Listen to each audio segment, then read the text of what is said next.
ፊልሙ የሚጀምረው ጆን ሃንኮክ በተባለ ሁልጊዜ የሚጠጣና እንደ ቤት አልባ ሰው የሚኖር ኃይል ያለው ሰው ነው። አንድ ቀን ጠዋትም አንድ ልጅ ቀሰቀሰውና ፖሊሶች የሚያሳድዱበትን የቴሌቪዥን ፕሮግራምም አሳየው። ምንም እንኳን መልክና ጠባዩ አስፈሪ ቢሆንም እሱ ግን ከሰው በላይ የሆነ ኃይል አለው። ሃንኮክ በቋሚ ስካሩና በጥርጣሬ የተሞላ አመለካከቱ የተነሳ በሚሊዮን የሚቆጠር ዶላር የሚያወጣ ንብረት በአጋጣሚ ያወድማል።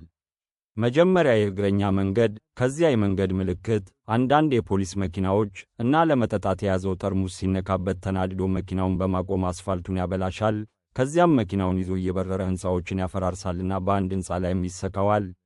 በዚህም ምክንያት በሕዝቡ ዘንድ ዘወትር ይወገዛል፣ እንዲሁም በሎስ አንጀለስ ፖሊስ ዲፓርትመንት እንደ ችግር ፈጣሪ ይቆጠራል።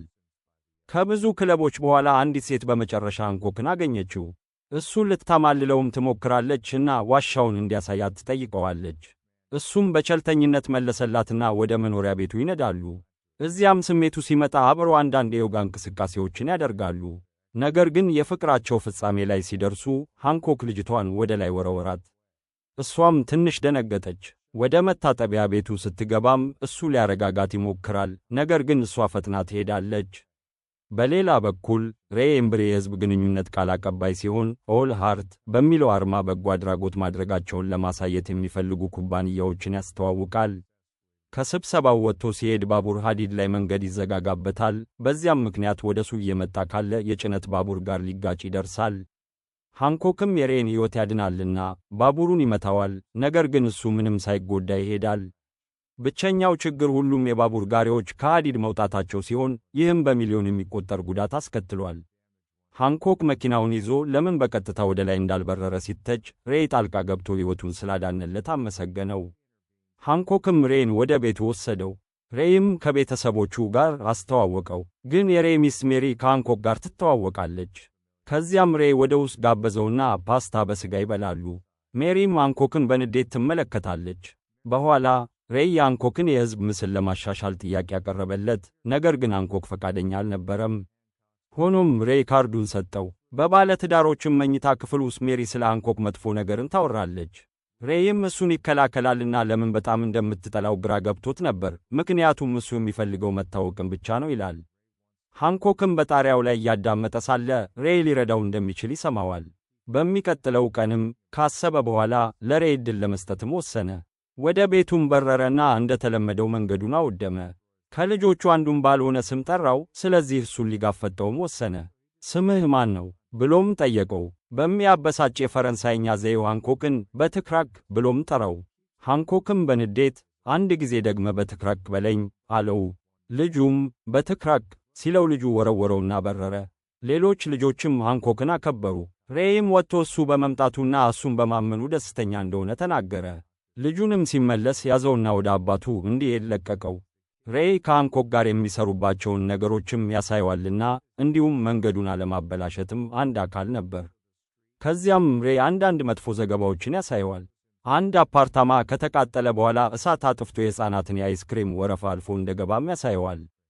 ከዛ ደግሞ ዋልተር የተባለ ትልቅ አሳ ነባሪ ባህር ዳርቻ ላይ ወጥቶ ሲያገኝ ሃንኮክ ደረሰና ዋልተርን ወደ ባህር እንደወረወረውም ይጨምርለታል። የሬይ ነጥብ ሃንኮክ በትክራክ እንደሆነ፣ ሬይ ደግሞ ብቸኛ መሆኑንና ሰዎች እንዲቀበሉት እንደሚፈልግ ይረዳል። ሬይ እሱን ከመጠጣት ለማስቆም ሲሞክር ሜሪ ተመልሳ መጣችና ዜናውን ከፈተች። በሃንኮክ ላይም የእስር ማዘዣ ወጥቷልና ፍርድ ቤት አልቀረበም ነበር። በሆነ ምክንያት ሜሪ ይህን በመስማቷም ረክታለች። ዜናውን ከሰማ በኋላም ሬይ ሃንኮክ ራሱን አሳልፎ እንዲሰጥ እና ከተማዋ ምን ያህል እንደምትፈልገው ለሎስ አንጀለስ እንዲያሳይ የሚያስችል ድንቅ ሐሳብ ያወጣል። በጣም የከፋ ሁኔታ ቢፈጠርም ከእስር ቤት ማምለጥ ይችላል። ሃንኮክም የሕዝብ ንግግር ያደርጋል። አንዳንድ ዘጋቢዎችም ይወቅሱታል፣ ነገር ግን እሱ የሬይን ጽሑፍ ተከትሎ የአልኮል ሱሰኝነት እና ቁጣ ማኔጅመንት ሕክምና እንደሚወስድና የተሻለ እንደሚሆን ቃል ይገባል። ሜሪም ዜናውን ስትመለከት የጥፋተኝነት ስሜት ይሰማታል። በማረሚያ ቤቱ ውስጥም ከሌሎች እስረኞች ጋር በመሆን ለምዝገባ ይሄዳል።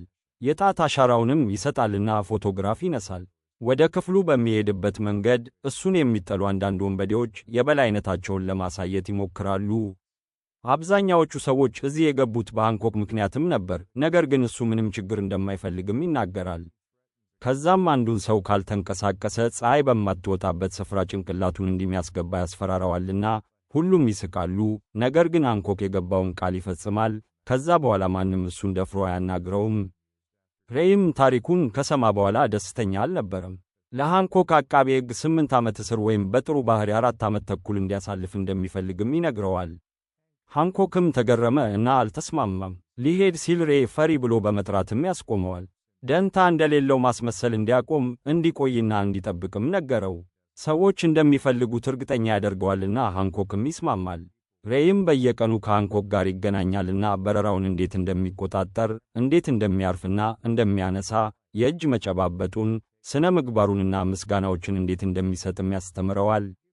አብዛኛውን ጊዜ ሃንኮክ ቅርጫት ኳስ ይጫወት ነበርና የቁጣ ማኔጅመንት ስብሰባዎችንም ይከታተል ነበር። በዚያም የመናገር ዕድሉን በቸልተኝነት ያልፍ ነበር። ሃንኮክ ከታሰረ በኋላ የወንጀል መጨመር ዜናዎችም ተዘገቡ። በሚቀጥለው ቀን ሜሪና ልጇ ሄንሪ ሊጠይቁት መጡ። ፓስታ በስጋም አመጣችለትና እሱም ደስ አለው። አጭር በሆነው ስብሰባቸው ወቅት ሜሪ ሬይ ጥሩ ሰው እንደሆነ ነገረችው እና እንዳያሳዝነው ጠየቀችው። ሄንሪም የሚወደውን መጫወቻ ትቶለት ሄደ። ሬይም ሲጠሩት ሊለብሰው የሚችል ልብስ አመጣለት። ሃንኮክም አመነታ። ነገር ግን ሬይ እሱ ራሱን የሚወክልበት ዩኒፎርም እንደሆነ አሳመነው። ቅርጫት ኳስ ሲጫወት አንድ ኳሱ ከእስር ቤቱ ውጭ ይወጣል። እሱም ዘሎ ወጣና ጠባቂዎቹ መውጣቱን አስተዋሉ። ሃንኮክም ከፈለገ ነፃ ሊሆን ይችል ነበር፣ ነገር ግን ወደ እስር ቤት ተመለሰ። በእርግጥም ለመለወጥ እየሞከረ ነበር። በመጨረሻም በቁጣ ማኔጅመንት ስብሰባ ላይ ተናገረ። ሰዎችም አመሰገኑትና እንደተቀበለ መሰለው። የፖሊስ አዛዥም ሃንኮክን ጨካኝ የሆነ የባንክ ዝርፊያን እንዲያቆም ጠራው። እሱም በመላጨትና ልብሱን በማዘጋጀት ራሱን አዘጋጀ። ዝርፊያው በፖሊሶችና በዘራፊዎች መካከል የተኩስ ልውውጥ አስከትሎም ነበርና አጥቂዎቹም በታጋቾች ላይ ቦምብ አስረው ነበር። ሬይ በሰጠው አዲስ ልብስ ሃንኮክ ከእስር ቤት ተለቀቀና በድል አድራጊነት ተመለሰ። ምንም ነገር ሳይወድምም አረፈ እና የፖሊስ ቡድኑ ደነገጠ። መኮንኑም ዝርዝሩን ነገረው። 8 ታጋቾች፣ 4 መጥፎ ሰዎችና 1 የቆሰለ መኮንን እንዳለ ነገረው። ሃንኮክም ለመኮንኑ ጥሩ ሥራ ብሎ ገባ። የቆሰለችውን መኮንን ደረሰላትና ሰውነቷን ለመንካት በትህትና ፈቃድ ጠየቃት። እንደ እውነተኛ ጨዋ ሰውም ሆነ። መኪናውን እንደ ጋሻ በመጠቀምም እሷን በደህና አስወጣትና ነገሮችን በፍጥነት ለመጨረስ ወሰነ። ሃንኮክ ዘራፊዎቹን አንድ በአንድ ማንሳትም ጀመረ። የመጨረሻው ዘራፊም ሃንኮክ ገንዘቡንና እሱንም ከዚህ ካላስወጣ ሁሉንም እንደሚያፈነዳ አስፈራራው። ዘራፊውም በትክራክ ብሎ ጠራውና ያም ሃንኮክን አስቆጣው። መብራቱንም ፈታውና ቀጥ አድርጎ ሳለው። ከዛም አንድ ጊዜ ደግመ በትክራክ በለኝ አለው። አፉን ከፈተና እጁንም አጣ። ለፖሊስም ሰጠውና ሰዎች ለጥሩ ሥራው አመሰገኑት። ሬይም ኩራት ተሰማው፣ ወይም ይልቁንም በደስታ ተውጦ ነበር። በድንገት ሃንኮክም በሕዝቡ ተወዳጅ ሆነ። ሁሉም ሰው ፎቶና እጁን መጨበጥም ይፈልጋል። ከሬይና ሜሪ ጋርም እራት በልቶ የማይሞት መሆኑንና ከ80 ዓመታት በፊት የአምኒዥያ ሕመም እንደነበረበት እንዲሁም ማንም ሊፈልገው እንዳልመጣም ነገራቸው። ሜሪም እንባዋን ለመያዝ ሞከረች፣ ግን አልቻለችም። ሃንኮክንም ይቅርታ ጠየቀችው፣ ነገር ግን እሱ ምንም ስህተት እንዳልሰራች ነገራት። ወደ ቤት ሲመለሱ ሃንኮክ የሰከረውን ሬይ አልጋ ላይ አስተኛው። ከመሄዱ በፊትም ሬይ እጁን ይዞ ታላቅ ነገር እንደሚሠራ ነገረው። ይህም ሃንኮክን ነካው። ከዚያም ወደ ታች ወርዶ ሜሪ ሳህን ስታጥብ አያት። ከዛም አወሩ። ሜሪም እጇን በእጁ ላይ ያደረገችና ያ የትዳር ክህደት ምልክት ነበር። ከዛም በላይ ሃንኮክ ሜሪም ኃይል እንዳላት ተረዳ። ግራ በሚያጋባ ሁኔታም ተለያዩ። ጠዋት ላይ ሬይ በስካሩ ምክንያት ደክሞ ነበርና በቤቱ ላይ የደረሰውን ጉዳት አስተዋለ። ሜሪ በሃንኮክ ማስነጠስ ምክንያት እንደሆነም ተናገረች። ምንም አቅም የሌላት ሚስት ለመምሰል የምትችለውን ሁሉም አደረገች። ሃንኮክም ደረሰና ሬይ ስልክ ሲደወልለት ሜሪ ሊወጋት ሞከረ፣ መታትም። አመጣጣቸውን ካልገለጸች እንደሚያጋልጣትም አስፈራራት። በኋላ ሜሪ ሃንኮክን ለማየት ሄደችና የተለየ ሰውም ትመስል ነበር። ለ3000 ዓመታት ያህል በኃይላቸው ሲኖሩ እንደነበርና በዘመናቸው አማልክትና መላእክት ተብለው ይጠሩ እንደነበርም ነገረችው። እንዲሁም የእነርሱ አይነት የመጨረሻዎች እንደሆኑና እንዲጋቡ እንደተወሰነላቸውም ገለጸች። የክፍሉ ሙቀት በጣም እየጨመረ ሲሄድ ፋንድሻው መፈንዳትም ጀመረ። ሜሪም ለሃንኮክ ሙሉውን እውነት አልነገረችውምና ሃንኮክ ስለ ውይይታቸው ለሬይ ለመናገር ሄደ። ይህ ልውውጥ በሃንኮክና በሜሪ መካከል ወደ ፍልሚያ አመራ። ይህም ወደ ሎስ አንጀለስ ከተማ ዳርቻ ወሰዳቸው።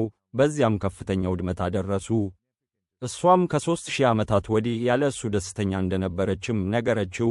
ነገር ግን ሃንኮክ አላስታውሳትም እና እብድነሽ ብሎ ጠራት። እሷም አንድ ጊዜ ደግመህ እብድ በይለኝ አለችው። እሱም ደገመው። የአየር ሁኔታው መቀየር ጀመረና መኪናውን በእሱ ላይ ወረወረችው። ሬይም በከተማው ውስጥ በንግድ ስብሰባ ላይ እያለ እንደገና ኦል ሃርት አርማውን እያስተዋወቀ ነበር። ወደ ጥንዶቹ ስንመለስ መብረቅ መሬት ላይ መታና አውሎ ነፋሶች በሃንኮክ ዙሪያ እየተፈጠሩ ሄዱ። ሁለቱም ተጋጭተው ሁሉንም ነገር አወደሙ። ሬይም ሲያያቸው ሚስቱ የሃንኮክን የመሰለ ችሎታ እየተጠቀመች መሆኑን አወቀ። ሃንኮክም ሜሪን እንደያዛት ላደረገው ሁሉ ይቅርታ ጠየቃት። እሱ አላስታወሰም፣ ነገር ግን እሷ ካያቸው እጅግ በጣም ቆንጆ ነገር እንደሆነችም ነገራት። ሬይም ይህን ሁሉ አይቶ አላመነም ነበር። ሃንኮክም ከሬይና ሜሪ ጋር ወደ ቤታቸው ተመለሰ። ሜሪም ሃንኮክ በእውነቱ ባሏ እንደሆነ፣ ነገር ግን ሬይ ከመወለዱ በፊት እንደተለያዩም ገለጸች።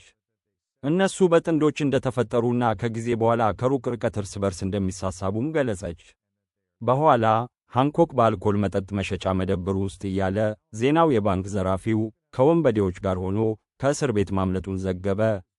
ጠርሙሶቹን ሲገዛ ይህም $91 እና 10 ሳንቲም ያስወጣ ሲሆን የሱቁ ባለቤት እርዳታ ለመጥራት ዜሮን ሸፈነ።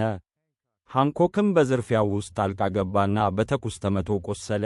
እየደማም ነበር። ወዲያውኑ ወደ ሆስፒታልም ተወሰደ።